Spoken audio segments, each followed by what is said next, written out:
আসসালামু আলাইকুম সবাইকে, শুভ সকাল। আজকে 2রা জানুয়ারি 2025 সালের একটা কি একটা থ্রিলিং মর্নিং। এই মর্নিংটা আপনারা দেখতেই পাচ্ছেন পূর্বাচলের 300 ফিট রাস্তা থেকে। আপনারা দেখতে পাচ্ছেন আজকের যে ওয়েদার ফোরকাস্ট, অত্যাধিক কুল এত ঠান্ডা পড়েছে আজকে, পাশাপাশি কুয়াশাও কিন্তু কিছু দেখা যাচ্ছে, আপনারা দেখতেই পাচ্ছেন। আহ প্রচুর শীত করছে এবং বাইক চালাতে খুবই কষ্ট হচ্ছে। আপনার বেশি স্পিডে এখন নেওয়া যাচ্ছে না, কারণ রাস্তাটা একেবারেই কুল। আজকে আমি আপনাদের সাথে 300 ফিটে যেতে যেতে কথা বলবো সকালের যে ওয়েদারটা, এই ওয়েদারটা নেওয়ার জন্যই অনেক কষ্ট করে আপনাদের সাথে শেয়ার করছি। কারণ এই জানেন, এই শীতের মধ্যে মোটরব্লগটা সো টাফ, মোটরব্লগ করা সো টাফ। সেজন্য তারপরেও আপনারা আমার সাথে থাকবেন। আমি 300 ফিট থেকে আপনাদের বিশেষ কিছু উপহার দিচ্ছি না, যা শুধু সকালের ওয়েদারটা এবং আপনার রোডের যে অবস্থা এবং বাইকারদের জন্য শীতকাল আসলে কতটা টাফ বাইক চালানো, মোটর ব্লগ করা, সেটাই আপনাদের সাথে একটু শেয়ার করছি আর কি। তো এখন পর্যন্ত যারা আমার ফেসবুক পেজে ফলো দেননি, আমার পেজটিকে অবশ্যই ফলো করে দিবেন, এবং যারা ইউটিউব চ্যানেলে আছেন অবশ্যই আমার ইউটিউব চ্যানেলে সাবস্ক্রাইব করে দিবেন। আর আপনারা অবশ্যই জানেন যে আমাদের নারায়ণগঞ্জের রূপগঞ্জে 300 ফিটের পাশেই ইন্টারন্যাশনাল ট্রেড ফেয়ার, যেটা আন্তর্জাতিক বাণিজ্য মেলা, গতকালকে উদ্বোধন হয়ে গিয়েছে 1লা জানুয়ারিতে। এখন থেকে আপনারা যারা ঢাকাবাসী কিংবা ঢাকার আশেপাশে যারা আছেন, কুইকলি এই বাণিজ্য মেলায় ভ্রমণ করতে পারবেন 300 ফিটের রাস্তার মাধ্যমে। কারণ 300 ফিট রাস্তাটা আপনারা দেখতেই পাচ্ছেন, একদম ক্লিয়ার, একদম ক্রিস্টাল ক্লিয়ার রাস্তা। যেখানে আগে আপনারা অনেকেই এখানে ভ্রমণ করতে আসতে, তারপরে আপনার মেলায় ভিজিট করতে আসতে, কিংবা ঘুরে ঘুরে যাই বলেন না কেন, অনেকেই আনকমফোর্ট ফিল করতেন, কারণ রাস্তার অবস্থা একসময় খুবই বাজে ছিল। তবে এখন আমাদের ঢাকা সিটির মধ্যে one of the best road 300 fit road.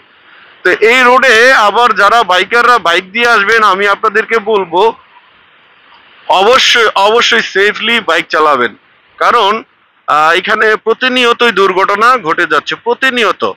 আপনার দুর্ঘটনার কিন্তু কোনো প্রকার হাত হয় না, কোনো প্রকার পা হয় না, দুর্ঘটনা শুধুমাত্র হয় আপনার আমার ভুলের কারণেই দুর্ঘটনাটা হয়। তবে সেই জন্য আমি বলবো, দুর্ঘটনা থেকে এড়িয়ে চলার জন্য সেফলি ড্রাইভ করবেন। নতুন রাস্তায় আসার পরে উল্টাপাল্টা ভাবে গাড়ি চালাবেন না।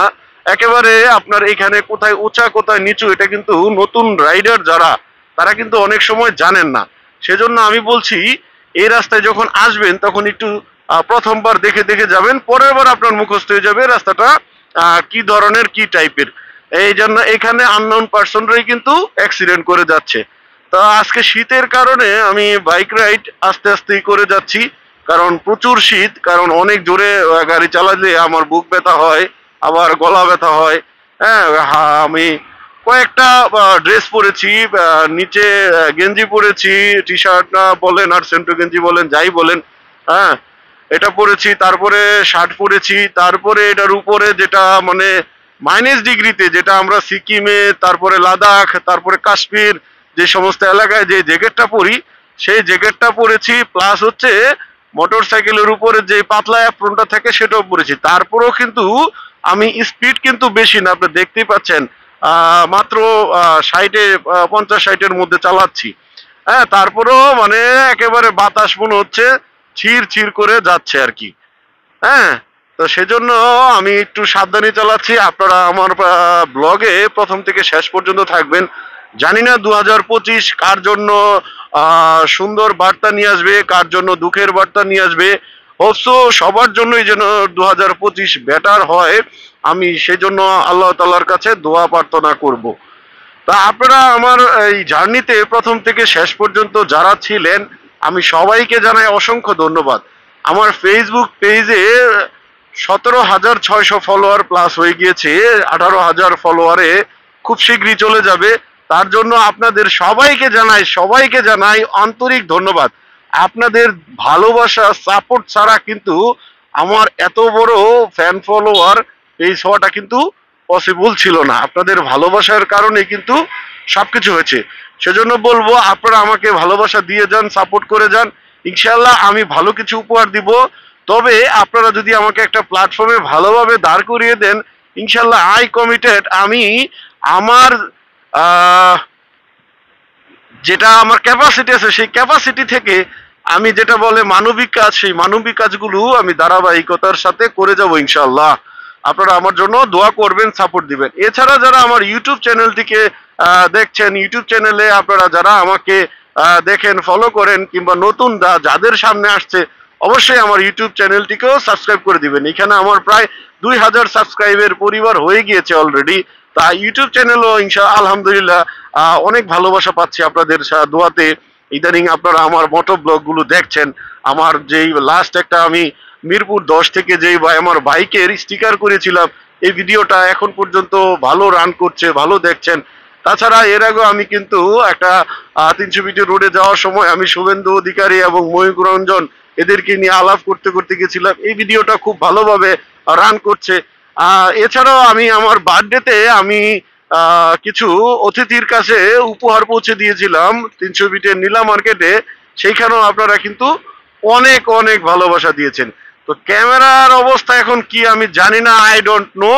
তবে এখন বর্তমান যে পরিস্থিতি চলতেছে, মানে একেবারে দেখেন আমার গ্লাস যদি আমি দেখাইতে পারতাম, হেলমেটের গ্লাসটা মানে অবস্থা খুবই নাজুক, একেবারে কাপুকাত। হেলমেটের হয়ে গিয়েছে আর কি, একদম মানে হয়ে গেছে। আমি দেখেন, এই যে আমি ক্যামেরার সামনে দেখেন, এই যে দেখাচ্ছি, ভিজে গেছে গ্লাভস, দেখতে পাচ্ছেন কিনা, গ্লাভস কিন্তু ভিজে গেছে। তো একদম ঘোলা হয়ে যাচ্ছে সবকিছু। তো সামনে আমি যতটুকু দেখতে পাচ্ছি 10-20 হাত সামনে পর্যন্ত আমি দেখতে পাচ্ছি, আর বাকি দূরে কিন্তু কিছুই দেখা যাচ্ছে না। কুয়াশার তীব্রতা, শীতের তীব্রতা এবং কুয়াশার প্রকট মানে এতটাই বাড়ছে, বেলা বাড়ছে কিন্তু কুয়াশাও বাড়তেছে। এই বেলা বাড়ার সাথে সাথে কিন্তু কুয়াশা কমে যায়, আমরা সচরাচর জানি, কিন্তু আজকে কিন্তু কুয়াশা বেড়েই চলেছে। যদিও আমি আজকে আমার গন্তব্য, আমার অফিসিয়াল কাজের জন্য আমি একটু সাভারে যাব, আমার অফিসের গাড়ি চলে আসবে, আমি বাইকটাকে একটা জায়গায় রেখে অফিসের গাড়িতে যাব। তা আপনারা আমার এই ব্লগটিকে প্রথম থেকে শেষ পর্যন্ত যারা দেখছেন, কমেন্টস করে জানাবেন কেমন লাগলো আজকের ব্লগটি। সকালের ওয়েদার ফোরকাস্ট, মেবি এখন আবহাওয়ার তাপমাত্রা 14-15 ডিগ্রি চলছে আর কি। আবহাওয়া এখন 14-15 ডিগ্রির মধ্যে চলছে মেবি আর কি, আই থিঙ্ক সো। আপনারা জানাবেন আজকের সকালবেলার আবহাওয়া কত ছিল, আপনারা যদি কারো জানা থাকে, আপনারা যখন ভিডিওটা দেখবেন কত ছিল আপনারা আপডেট করে জানাবেন। ঢাকার হচ্ছে এই অবস্থা। ঢাকার বাইরে থেকে কে কোথা থেকে দেখছেন, ঢাকার বাইরের আবহাওয়ার অবস্থা কিরকম, সেটা আপনারা চাইলে আমার সাথে শেয়ার করতে পারেন, আমার সাথে বলতে পারেন আর কি, ঢাকার বাইরের অবস্থা কি। আমি যেটা দেখতে পাচ্ছি, এই রোডে কেউ গাড়ি কিন্তু আস্তে আস্তে চালায় না, দেখেন সবাই কিন্তু ধীরে ধীরে গাড়ি ড্রাইভ করছে, রাইড করছে। হ্যাঁ, বাইক কিন্তু মানে এইখানে সবাই ম্যাক্সিমাম 80-90-100, কেউ 100+ মনে করেন স্পিডে চলে যায়। তো কুয়াশার প্রকোপের কারণে এবং শীতের তাপমাত্রার কারণে আপনার এরকম কিন্তু অনেকেই ধীরে ধীরে যাচ্ছে। তো আমি আজকে আমার যে 300 ফিটের শেষ মাথা, আমরা বসুন্ধরা এলাকার এরিয়াতে চলে এসেছি। বসুন্ধরার এলাকার আশেপাশের যে অবস্থা আপনারা দেখতেই পাচ্ছেন।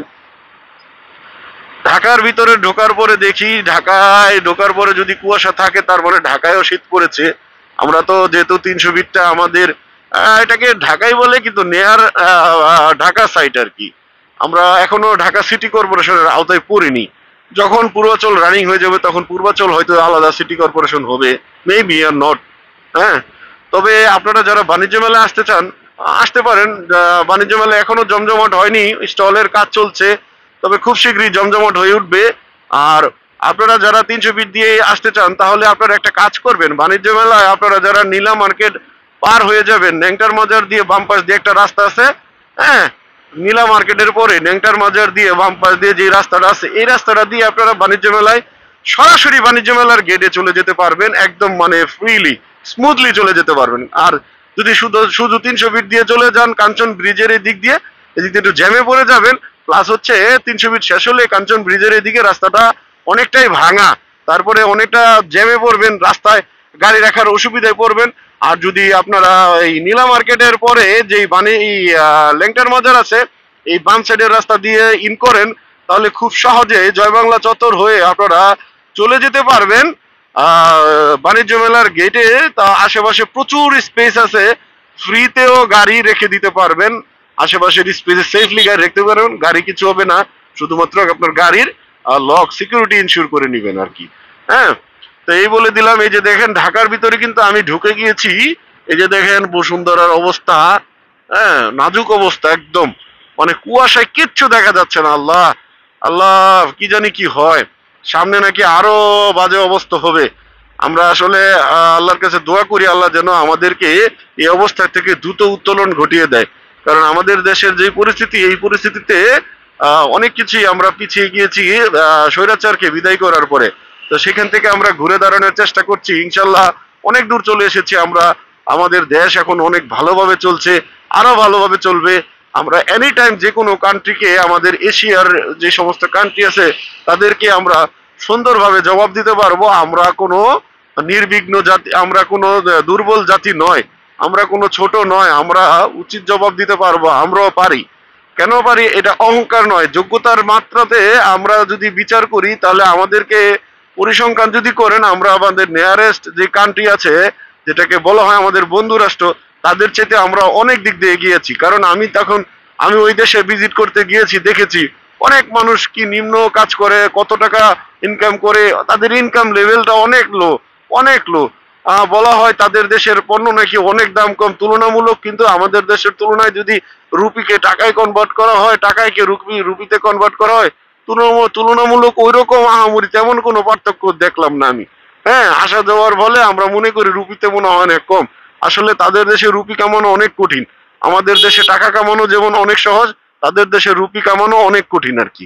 সেই জন্য সেই হিসাব করলে, আপনি কম্পেয়ার করলে আমাদের দেশে তাদের চাইতেও আমাদের অনেক সাশ্রয়ী মূল্যে আমরা অনেক কিছু পাই। এটা আপনাকে ভাবতে হবে, বুঝতে হবে। অনেক কিছুতে আমরা এগিয়ে গেছি। হ্যাঁ, এখন আমরা মনে করেন সব দিক দিয়ে স্বয়ংসম্পূর্ণ। তারা যদি আমাদের নদীগুলো বেরি বা বাঁধ না দিত, তাহলে আমরা অনেক এগিয়ে যেতে পারতাম। তো এই হলো 300 ফিটের শেষ দিকে চলে এসেছি আমরা এখন, যেটাকে বলে বনানী মহাখালী রুটে যাই যে ফ্লাইওভারটা, সেই ফ্লাইওভারে উঠবো। তা আপনারা আমার সাথে যারা এখন প্রথম থেকে শেষ পর্যন্ত ছিলেন, সবাইকে অসংখ্য ধন্যবাদ। 2রা জানুয়ারি 2025-এর প্রথম মোটো ব্লগ। এই ব্লগটিকে আপনারা কিভাবে নিবেন এটা আপনাদের ইচ্ছা। আপনারা যদি আমাকে ভালোবাসা দেন, আমার সাথে থাকেন, তাহলে এই ভালোবাসা দিয়ে 2025টাকে ভালোভাবে রাঙাতে পারবো। অবশ্যই আপনাদের দোয়া এবং ভালোবাসা ছাড়া এই যাত্রায় আগানো সম্ভব নয়। আপনাদের কাছে সবসময় দোয়া চাই, একটা করে সাবস্ক্রাইবেশন করে দিবেন। যে নতুন আমার ভিডিওটা সামনেই পড়বে, আপনার কাছে প্লিজ প্লিজ রিকোয়েস্ট, সাবস্ক্রাইব করে দিবেন প্লিজ, পাশে থাকা বেল আইকন বাটনটি প্রেস করে দিবেন। এবং যারা ফেসবুকে আছেন, অবশ্যই অবশ্যই আমাকে একটু ফলো করে দিয়ে আপনার ভালোবাসার জায়গাটা আমাকে দেখিয়ে দিবেন। আমি ইনশাল্লাহ আপনাদের পাশে থাকবো, জনগণের পাশে থাকবো, মানুষের পাশে থাকবো। ধন্যবাদ সবাইকে, টাটা, বাই বাই, আসসালামু আলাইকুম।